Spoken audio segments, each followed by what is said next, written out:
Needless to say, this and the last few election seasons have been particularly polarizing. Putting things into perspective is a podcast that will soon celebrate its first year. Joining us is Grace Cowan, host of Frogmore Stew. It's good to have you with us. Hi, thanks so much. It's nice to talk to somebody else who's in the business and whose job it is to interview those that are, in your case, politically connected at the grassroots level of kind of moving and shaking the state into its next evolutionary stage.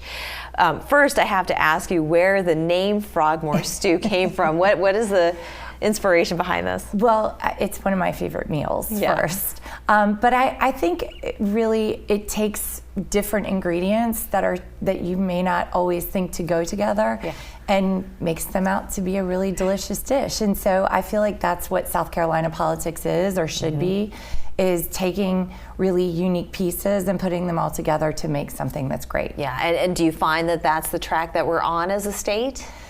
Well, I think that there are places where we're on the right track. I think that there are some fundamental pieces about the way that our systems run that maybe could use some fixing, but there are some really fascinating people that are running for office in this state. It is true. You know, we've had the opportunity to talk to a lot of different voices as well, those that did not make it past the primary, but it's certainly interesting to understand why they were inspired to jump into a race, even having no political background, you know, and that takes a lot of guts. It takes a lot of gumption. You, though, have a history in politics. You did run for public office a couple of years ago. Yes. Which office was it? I ran for School Board District 2, which is the Mount Pleasant, Ondahl, McClellanville area. Why did you decide to run? So my history is in advocacy, primarily around children, social services, juvenile justice. I'm a guardian ad litem. I started a nonprofit in 2012 that pairs kids living in poverty with kids who can give, who share a similar birthday. So my world has been around how government and services affect families and kids.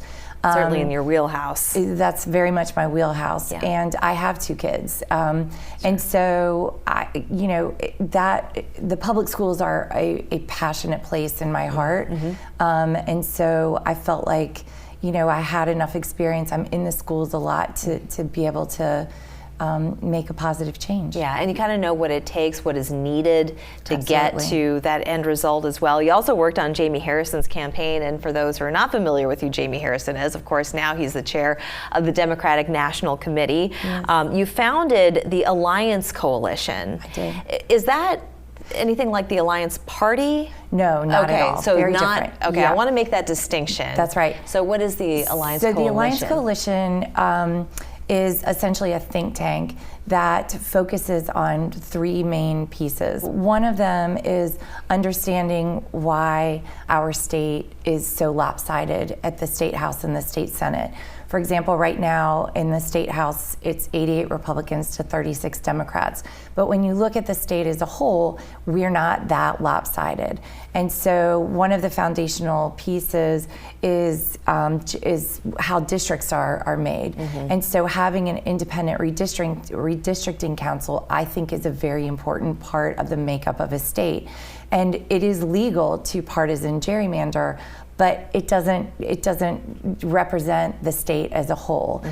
The second is voter ID at the DMV,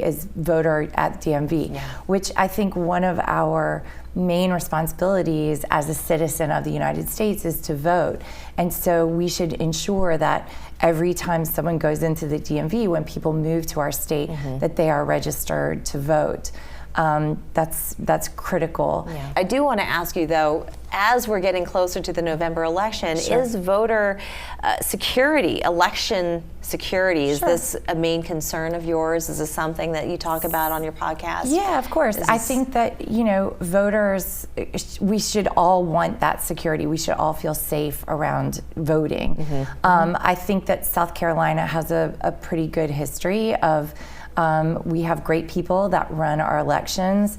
I think they're always aware of that, but I don't know. I think more to me is more people voting and ensuring that we are all practicing our constitutional right to vote. And of course, in a legal way. In a legal way. In a legal yes. way. Well, Frogmore Stew is the name of the podcast. It is. And where can people find it?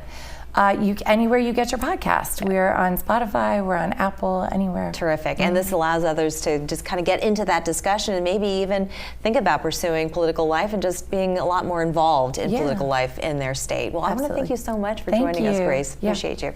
We're back after this.